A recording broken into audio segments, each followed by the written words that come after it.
So Derrell, tell me about 99 Eats and how you arrived at the name 99 Eats. So I originally started when I wanted to serve 99 meatballs at Smorgasburg and do like a pop-up situation. And then it evolved into the idea of being the best food that you can't have. So the number 99 comes from Michael Jordan's basketball player in NBA Live '97. And Michael Jordan owned the rights to his likeness, and so you couldn't use his name in the video game. So he was player 99.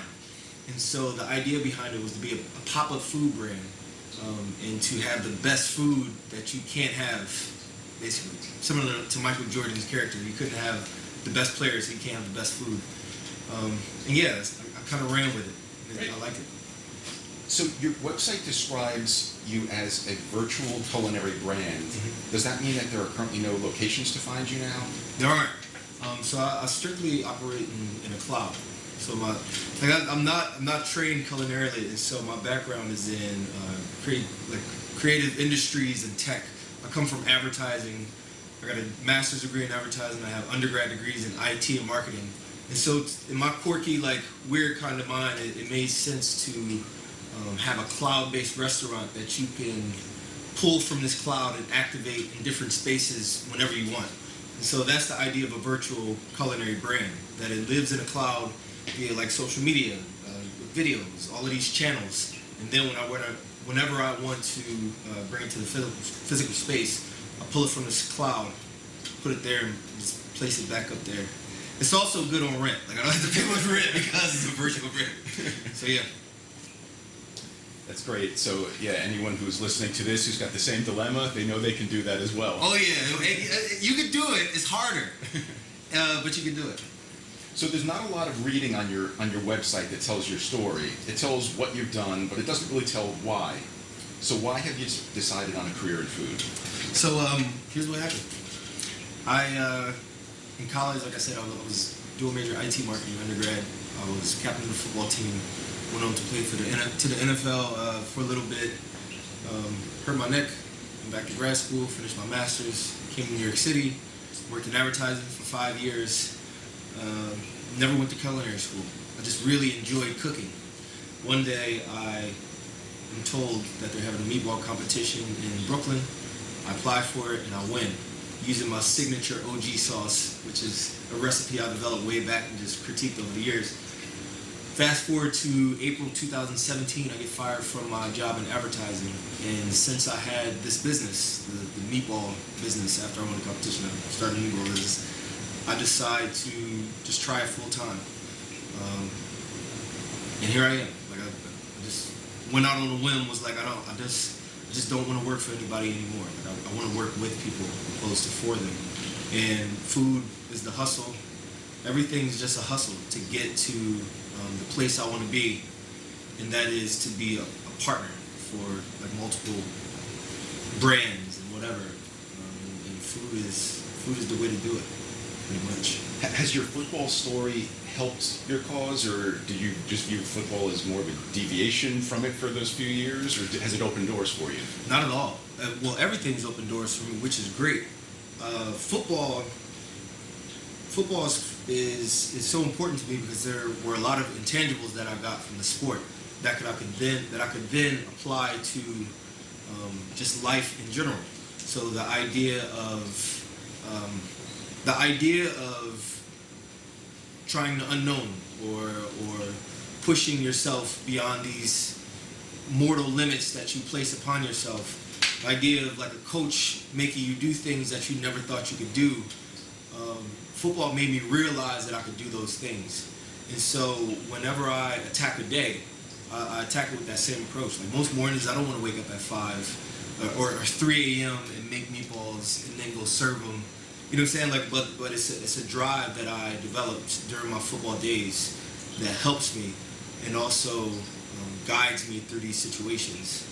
And yeah, over the last year, literally everything has just increased. My faith has gone up astronomically. My love for just my craft, my lady, all of those things have increased because right now, I taking a gamble, and in my experience, whatever you want, you got to go all in. When you gamble, you gamble. You know what I'm saying? Like, it ain't no half gamble. When you gamble, you gamble. And so, because of that, everything in my life has just increased and drove me even harder. So it sounds like it's more the mindset from football as opposed to necessarily connections or endorsements from NFL or anything like that. Or am I wrong there? Well, all of it. So in the NFL, I still have a lot of relationships that I just never let go. Just people I was compatible with throughout the years. We just stayed in touch. They still play in the NFL. They're still in the front offices. But, I mean, it's hard to find good people. You know what I'm saying? And I was lucky enough to come in contact with so many good people. And I consider myself to be a genuine and good person as well. And so when you find that, like, it doesn't matter the industry. At the end of the day, NFL players are still people. And if you find a good person and they connect with the other person, like, we just good people who stay in contact. So they help me along the way. The mindset, though, I think is the most valuable lesson that I got from it, because in my multiple careers, I haven't seen anything. But I've seen others who have that competitive drive. But if you just realize that the art of competition is not to beat an opponent, that is to always beat yourself, then you just become you're stuck in beast mode on all times, you know. And that's what I would say my life has become over the past year. I'm stuck in beast mode right now, similar to the mode I had in football. You know? So in looking at some of your dishes, I noticed jerk meatballs and slow-cooked oxtail, which are typically island dishes. Oh yeah. But then I also see Latin dishes and Southern dishes, Italian dishes, and even just regular American comfort food like butternut squash soup and cinnamon rolls. So why or how did you create this wildly divergent menu, and who taught you how to cook? My mom taught me how to cook. I grew up with her in the kitchen, and I was the designated cake bowl licker. My grandmother and my mom would cook family dinners on Sundays, similar to the movie Soul Food. And so I was just always brought up around community and food, and how food curated that community. And then as I grew up, I just started to taste different things, and in my mind I was like, oh, this would go well with this. Like, oh, like I should put some Mexican crema on these meatballs. That would go really well, opposed to the traditional just Parmesan cheese. And so So is it just what you liked yourself? it's what I like. Like at the end of the day, it's what I like.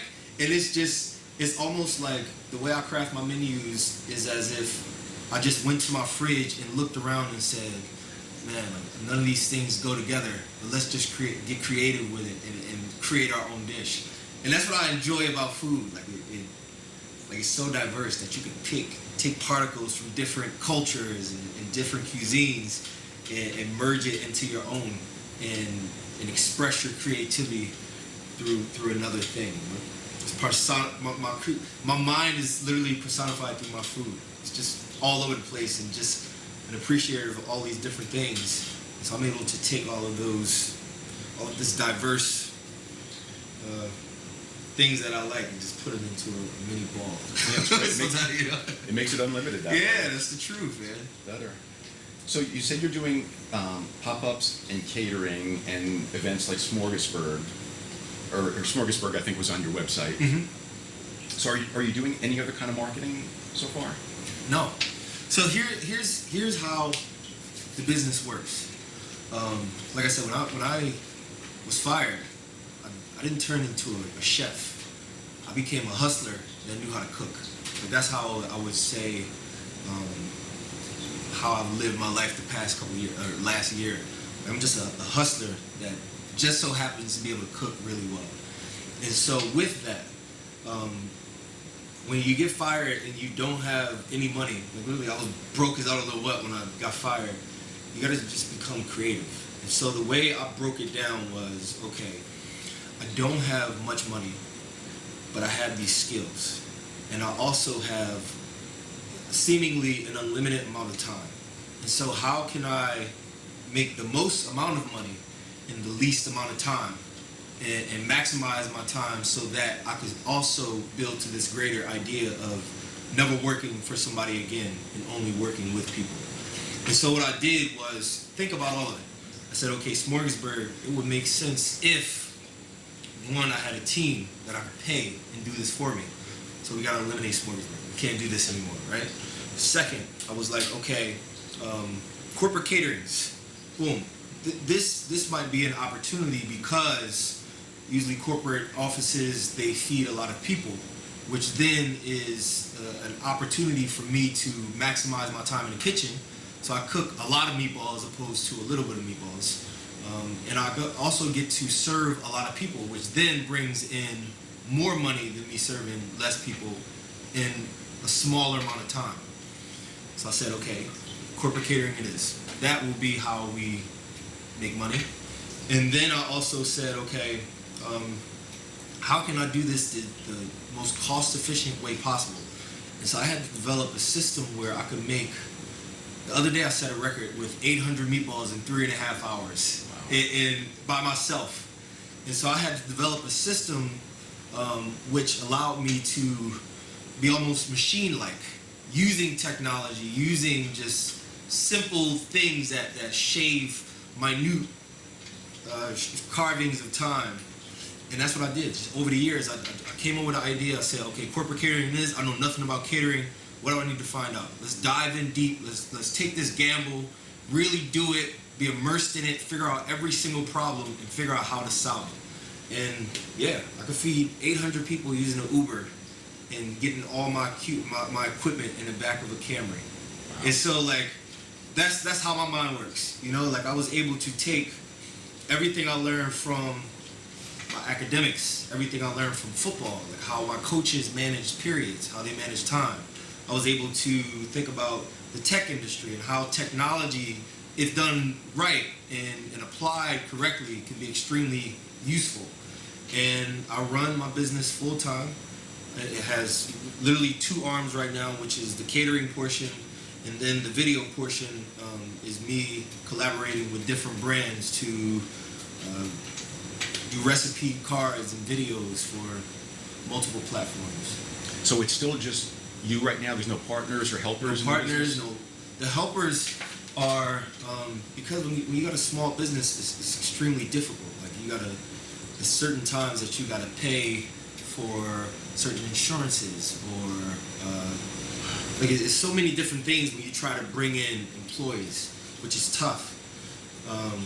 So the better route is to use tech. Like you use apps, you use TaskRabbit, you use things like that. And that's how you bring in people, because using that middleman, like you're able to eliminate a lot of the legal portions within that. And you still get it on the back end, but if you assess it, like as a CEO, if you look at it from a manager's standpoint, if you assess the cost versus whatever the other variables are, then you got to come up with the best decision. And for me, if time is the most valuable thing, I figure out how to maximize it incorporating tech in different touch points where I could. And that's how I run it full time alone. That's smart. That sounds very efficient. Yeah, thank you. Tell me about the Salon and why did you create that? So the Salon is my baby. The Salon I actually started before I was fired, and it's my idea of what I would like a restaurant to be. I think that, and I'll backtrack it with, I think that the traditional restaurant model won't make sense soon, because I think that like the more technology advances, the more and more they're finding ways to just keep us confined. Like technology is finding ways to keep us confined in spaces sometimes, and then it's also finding ways for us to be outside of spaces. So for instance, I could work from home and not have to go into the office because of technology. But also, I could stay in the house and play video games and order Uber Eats right to my door. And so I think that from the things that I've read, that the way people consume food and how what they use food for will change. So I think that the area I want to be in is fast food. people really, I don't know if they're really going to keep going to fast food, because fast food is now trying to send fast food to them. And so in my mind, if I combine that data with my idea of what I want a restaurant to be, whereas food is the afterthought, food is the thing that gets you to a space, and becomes a social lubricant for things that actually matter. So the Salon is basically a space where people could come and talk about social issues, drink copious amounts of wine, and eat good food. Like that's what it is, led by the conversation. And so it's branded as comfort food, uncomfortable conversations. And that's what it is. Literally, we get 20 people in a room, split them in 2 tables. We come up with a topic, it could be stereotypes, it could be gentrification, it could be politics. Each table gets a different prompt. You eat, you drink, you talk, and then after 45 minutes, everybody talks about what their table spoke about. And it is absolutely amazing. Every time you leave, you don't realize how important it is just to listen. Just to listen. And from that, I will say, like, I've gained just so much knowledge from atheists who've come and sat with Christians and at the same table with a Muslim and a Jew at the end of the table. And each of them were able to listen to one another and just understand, opposed to ridicule. Or you got a trans person at this table with a gay person, and then you got a straight person who thinks they're gay. And you realize, like, at each different touch point is also an acceptance. Like, the gays and the trans people don't understand each other and they talk about each other. But if you just listen to them and you say, wow, like, we all got the same problems. It's just relative to our experiences. Like, that's what I've gotten from the Salon over the years. So that's my child. Like, that's what I want. That's how I see a restaurant. And I'm able to make it a restaurant because, like, my brand is whatever I want it to be. And it lives in a space that's not confined to the physical world. And these are just one night only events, or they one night only, once a month, and same location, different same locations? location. So here at Magic City Kitchen, this space is also just conducive of what I want to do. This is a perfect space for me. Like, it's a coffee shop in the front. You get an event space in the middle, and in the back you get a beautiful kitchen that has everything that you need. And it's such a well-used piece of space, man. Like, Rich has done something magnificent here. Like, it's just a temple that you make into whatever you want it to be, which is perfect for my brand. And you announce it a month in advance, or is there a schedule for the year, or how is that done? Usually I'll just announce it the month before. Like, we'll have one, and then I'll say, all right, the next salon is this date, this is the topic, you got until this point to purchase it. Like, it's not a lot of advertising that goes into it. A lot of it began as just like a group of my friends that I reached out to, like, yo, I would love to have you at this dinner. And then it is grown organically because those friends have brought other friends to it. And it's just grown like that. Which in some cases can be, it can hurt the salon a little, because a lot of times you'll get a lot of the same perspectives. But in other times, it's like extremes, night and day, and just like, yes, this is why we do this. Because now you understand, like, this weird ass guy over here and what he's saying, and you realize that he's not as weird as he really comes off as. So, yeah. So are you moderating that discussion, or are you still you're the server too? You're the chef and the server and wearing all the hats? I get to wear all the hats, but my girlfriend is the leader. So if you don't know the Salon is started back in like the 1600s in France. And what they would do is a community, like a group, would gather at this central space, and the women actually led the conversations, which back then was weird. Like, women were seen as like fucking pets, you know what I'm saying? Like just slaves almost in those times. But in this space, like, they were the authoritative figure. So my girlfriend is literally just like, she basically like does everything for it. Like she's bringing the food back and forth. She doesn't help me cook. Like I do all the cooking alone, but she helps me bring the food out. She shuts people up when they need to be shut up. She keeps the conversation going. She shuts me up when I try to interfere, and she just keeps it flowing. You know what I'm saying? Like, so it's just as much of me as it is of her. But I think that's what makes it special. You know what I'm saying? Like, you get an authentic us. Great. And now on your website, you talk about connections with different brands. You mentioned Hennessy, Hot 97, Bed Bath & Beyond. How did you forge that connection, and how did they help you? Did they provide financial support or exposure? Or just if you can explain that a little bit more to us. Bed Bath & Beyond came in right after I got fired, which I was, like, it's a blessing from God, literally. How did they come in? When you say come in? So when I was at Smorgasburg, they came to Smorgasburg, saw different restaurants that they would like to perform at their Brooklyn space, and they just reached out to me. They said, hey, we're having a grand opening of our Brooklyn kitchen space for Bed Bath & Beyond stores. We would love for you to perform at this location. And I said, oh, I would love to. I performed once, and then they came back like, hey, the resident chef just retired. Would you like to come in weekly? So I'm like, sure. So that's grown into like a weekly residency where I get to come in and host a cooking class on Thursdays. Over the summers, it's every other weekend. So starting next month, it'll be like Friday through Sunday, every other weekend, starting July 5th. And they film it, they put it on their website. So if you go to Bed Bath & Beyond and look up cast irons, you'll see me like curling a cast iron in the corner. They cooking with it, showing people how to make like paella, fried chicken. So that came about like that. The Hot 97 thing came through a friend. A friend of mine was like, hey, like, doing this video series with Ebro from Hot 97. We would like to feature you. And I was like, sure. It was a collaboration with Hennessy. And so we came in here, sat right here. I made him some chicken and waffles. He ate it. We just talked. We drank a little Hennessy, sat out front, and it was just an interview, you know, about the salon, pretty much. And yeah, so those two things came about like that, like through relationships and just by pure chance.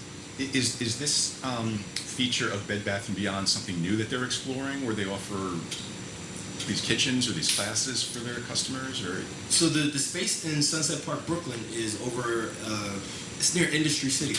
And so it's 850 3rd Ave. You walk in, it's like a huge warehouse. You got Bed Bath & Beyond, you got World Market, Saks Fifth Ave downstairs. You get to shop, you get to eat, bye baby, you get to buy some things for your newborns.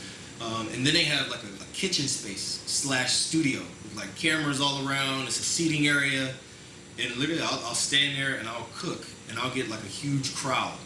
And I just speak to them while they film it and they just put it online. So it's the only space like that currently in the country. And we don't really advertise much product. Like, I think that they use me because I think I'm a genuine person, but two, like I'm just an extension of the brand. And similar to how I use food in the salon, where it's just a conduit and a catalyst to like get across an idea. I think that in that, like while I'm performing, I then become an extension of the brand and almost like a greeting. Like, yo, we greet you with food.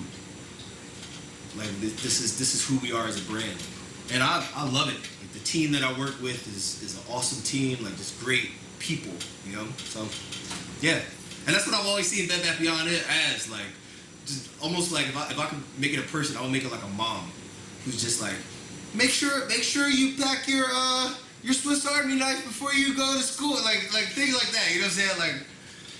Like that's how I see Bed Bath Beyond is a person. And I'm just the big black Rachel Ray with muscles just at front giving people scones. So you get to sort of, at least for those hours that you're doing it, you're kind of the face of Bed Bath & Beyond for anyone who sees that. I'm the first one they see before they walk into the store. And before you walk into the store, you're greeted with like a delicious meal.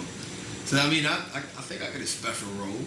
Maybe I should tell them, like, yo, I'm special. I feel special. But yeah, that's all it is. Like, I cook, show people how to cook. Is that a paid position that you It's have? a or paid is it- position. Okay, Yep. and it's also great exposure for you And as it's well. great exposure. It's also great practice because like I also do food videos on the side.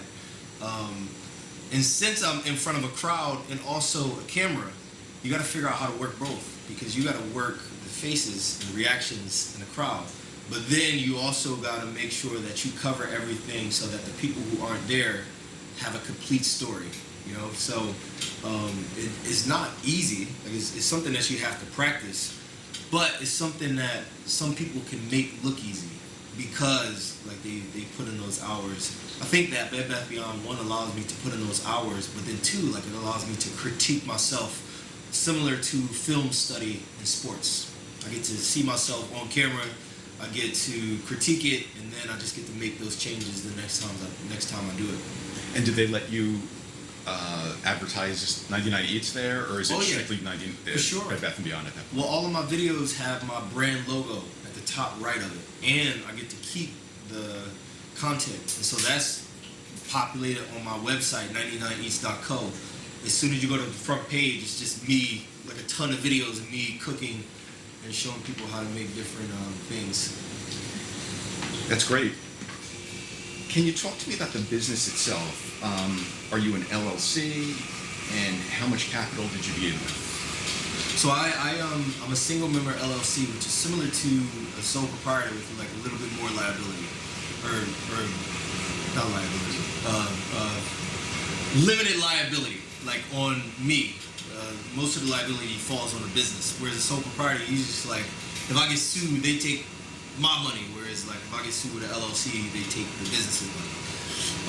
And so that's beneficial because everything becomes a write-off. Like everything that I do, and I think that they did it right because literally everything I do is literally a write-off. Like all of my money just goes pumped right and back into my business. I didn't raise much capital. I raised $2,000 on GoFundMe for my smorgasburg stand, and lost all of it. Like I lost all of it just trying to figure out how to serve more than 10 people. But then the second time around, once I lost it, like it made me better because I was like, all right, like now we know how to lose money. Now let's figure out how to make some of it. I still don't have much. Like I said, everything is just recycled back into it. But now I have a better idea of how to manage it and how to make it work for me and my business. And so what would you say at this point? You've been doing this a year or two now. Mm-hmm. What has been your greatest successes so far, and how did you make those happen? Keeping my word. Like when I got fired, the first thing I did was I text my lady and I told her like, hey, we knew it was gonna happen. It happened. Boom. Then that night I got home, I called my mom and I called my step pop and I said, this is what I'm gonna do. I said my plan is to not work for anybody again. I'm not gonna go job hunting. I'm not making a resume. I think that I have these skills. I think that I'm a leader. I think that I've proven to you over the years that anything that I do, I take it seriously, and that if I put my undivided time and attention to anything, I won't fail. And she said, well, Derrell, make sure you pray. My parents are pastors. Make sure you pray about it. We gonna pray for you, and just know we got your back. Boom. Next, I called my girlfriend. We weren't living together at the time, and I said, babe, this is what I'm gonna do. Told her the same thing that I told my mom. She gave me her blessing, told me the same thing. Pray about it. We'll pray about it when I see you again. Boom. And then that night, literally, I prayed. I prayed for so long, and like on my knees, like out loud in my room. I lived up in the Heights in this small room at the time. Just prayed for so long, and that's still a habit now. I pray every night, every day, but I also take time to really dig deep and pray, like just to reflect, and then also just to start to manifest these ideas into my mind that I could then just bring into this world. You know, like that's how I operate. Faith is. I've never been this faithful. It's not even faith anymore. It's just, and it's not belief. Like it's just knowing. Like you know that if if you do it, then your God, whoever you pray to, got the rest. And but that means that you got to be consistent even when it's hard. Even because this night you're gonna come home, you're gonna be like, man, why am I doing this? Why am I putting myself through this? And that's when you gotta realize that it's hard, because that means you gotta work harder. And that's similar to football. Like it gets hard, but that means you gotta work harder. And I swear, like after a certain amount of time, it just becomes like you become numb, and you just say, "Yo, give me some more." But after that moment, that's when you can on your seventh day you rest. You know what I'm saying? Like after you manifest after you manifest your dreams, then you say, you know what? All right, now we take a little break, we recharge, we talk, have a little conversation, and then we go forth and conquer again. And that's how it is. That's how I navigate it. Like I just talk to God a lot, and then I got a wonderful support system here, a physical support system. Great. What would you say that the business is currently struggling with the most at this point that you're trying to overcome? I think that being nimble and being able to operate it alone is a huge benefit, but it can also be a huge crutch sometimes, because I'm the only one I really get to who influences my idea, or not influences them, but like I don't talk to somebody about my business that much. I talk to my girlfriend a lot, so she's influenced a lot of decisions, but in terms of like growth, sometimes you can get to the point where it's like, man, I'm too comfortable. I have to do something, and then you'll say, well, what should I do? And there's nobody to have that conversation with. You know, that can get difficult at times. So bouncing ideas, like that could be tough. The way I try to solve that is like through friends and just people I trust. Like I just run ideas past them. Not to say that I'll do them, but I just like feedback from really smart people. I'm lucky to have like some really like friends way smarter than me. So like I rely on them a lot, and mentors as well. Because mentors, I throw things back at me. They throw it back with like feedback I would never even think about. So that another pain point is money. Like money, especially when now, because I raised the initial 2,000, but literally all that, like I said, that all went into Smorgasburg and just like not knowing what I'm doing. Now it's almost like I'm just building it back up using my own money. Like I didn't take any money from anybody. I started the business with $300 in there, which was like half of the money I probably had, and now I'm just built from that 300 and just like, all right, we're gonna focus this money on this, build the business this way, but I'm all in myself. That's great, because a lot of the people who are going to end up watching this are also bootstrapping just like you are. So it's a great inspiration. Thank you. Well, it's tough. Like the toughest part is your mind. Like I'll say your mind is the toughest part. Because there's going to be some days when you're going to mess up and you're going to say, man, why am I doing this? Why don't I just do this? Why don't I just do this? And to those people, I say, like, you just got to come up with a big mission. Your mission is this. My mission is to never work for anybody again. So how do I do that? And if that's the big problem, you just got to figure out that big problem and start to break it down. And you break down all of that big problem into a lot of really small problems, which then become easy. Like if you try to solve that big problem up front, it's going to be so hard. But if you try to break that big problem down and figure out how that big problem relates to your ultimate goal, then the little problems become simple. And that's how you achieve the impossible. And now, how would you define the next level for you? What help would you need to move your business to that level? I would say somebody who knows, like, I would probably need a partner eventually. Like, I don't think that I could continue to operate at this level alone. I think that I have the right foundation, but I don't want to work in my business like forever. I kind of want to start to work on it and to help like manage it. You know what I'm saying? Right now I wear multiple hats, so possibly just handing one of those hats on, so then I can take on the ultimate hat of being like the ultimate manager for the business. You know? So you want to step away from the day-to-day a little bit? Step away a little bit from the day-to-day. So Derrell, how are you monetizing your videos? The videos are sponsored. So I've done videos with a brand called Tastemade. Tastemade, we'll do X amount of videos in X amount of days, and I'll get paid for those days. Bed Bath Beyond, same thing. Like I just get paid to do the videos for them. And the best thing is like you just get to find brands that are compatible with like your ethos. You know, like I get to partner with brands and create content that's beneficial to both of us. You know what I'm saying? Because it reflects them in a good light, and it also helps me just build this brand, and I get to get paid for it. You know, so yeah, that's why I say I'm a hustler, man. Like I'm a hustler that can cook. How did you find those relationships? Well, first of all, let me get the name. Tastemade. Tastemade. Tastemade. Made. Yes. Okay. So Tastemade, they just actually signed with YouTube to have their own channel, some kind. I forget what YouTube did. It's coming after the cable cutters are starting to like move away from a package and cable, and so YouTube is becoming this platform where a lot of brands will just have their own network. So they got a network on YouTube, which is pretty cool. So did you find them, or did they approach you, or how did that connection happen? A friend of mine was like, "Hey, like I love the stuff that you're doing. I'll introduce you to the people at Tastemade." So me and her shot a video together. She's already doing videos with Tastemade. She actually just got her own show on Tastemade. Her name is Jen Fenemerat. Super cool, super funny, super dope. We did 2 videos together, and then I shot 2 videos on my own. That was my first time with them. And then a couple weeks ago, they were like, "Hey, we love what you did.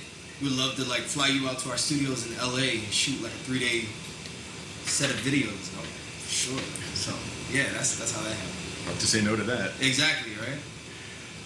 So who in your contact list has been instrumental to your success so far? Someone so helpful that you'd like to give them a free shout out to our group to help their business succeed as a thank you for how much they may have helped you? My lady. My lady. She's not going to help our group, though, is she? Well, my lady actually runs a website called thegirlmob.com. It's thegirlmob.com, but the website is called The Girl Mob, or the brand is called The Girl Mob. And what it is like basically everything that she didn't have growing up, exclusively for women of color. Like all of the content she wanted to see. She wanted to hear about this in music. She wanted to see people who look like her in a positive light and highlight those individuals. She wanted to like have events and get these dope women in there to hear other super cool women speak. And she puts so much passion into it. Like my girlfriend is the opposite of me. Like I'm not the opposite of me, but in terms of like how we do business, totally different. Like I'm up early, super early, and I pride myself on getting things done before most people wake up. Like that's just how I am. I'm extremely good and efficient working in my hiding place. You know, like my girlfriend, she gets up at like 10 a.m., 10:30, but she's like a technician. She'll have a list and she'll knock every single thing out and still be done in time to watch like some Netflix at the end of the night. And I'm like, how do you do this? But we just work totally different. So it's good because I get to watch her be a boss in her space and then like steal some of her habits and vice versa. Like she also steals some of mine, which helps us just both become super good at what we do. And she has a full-time job. Like she runs a website full-time and has a full-time job at a place called The Wing. She pitched a role to become she's now the senior manager of diversity and culture, which is a job she just created one day. Like, yo, I think the company needs this. I'm going to pitch this role. And I was like, how can I help? And we sat there, we talked about it. We talked about like, what are the KPIs? Like, what's the ROI on this thing? Like, how do we make it so that it's as impactful as you want it to be? And she got it. Still doing both. Like she's a superwoman, man. So she is the biggest influence right now, even more so than like my parents. My parents gave me what I needed to become a man, and now she took that baton and we running together with it, you know. So my lady, man, I love her, boy. She's a queen. That's great. If anyone reading or watching or listening to this interview would like to contact you, where can they find out more about you and 99 Eats? So 99eats.co is my website. On Instagram, most of the time I'm on Instagram. Like social media, I'm not really big in it. You know, I'm not. So on Instagram is 99eats, EATS. My YouTube channel is also 99eats. And the first one was 99eats.co, not .com. Yeah, not .com. .com was $4,000. So if anybody is trying to make a website, also know that people will hold these things hostage and try to make you pay like crazy amounts of money for it. So I mean, just change it. Be different, you know. .co. It sounds weird enough, you know. Like I'm a weird guy. It sounds weird enough for me. So 99eats.co on that's the website. 99eats on Facebook, Instagram, and also YouTube. My personal Instagram is Relly Crocker. Most of the time I post on that. I post on both. You want to spell that? So Relly, RELLY CROCKER.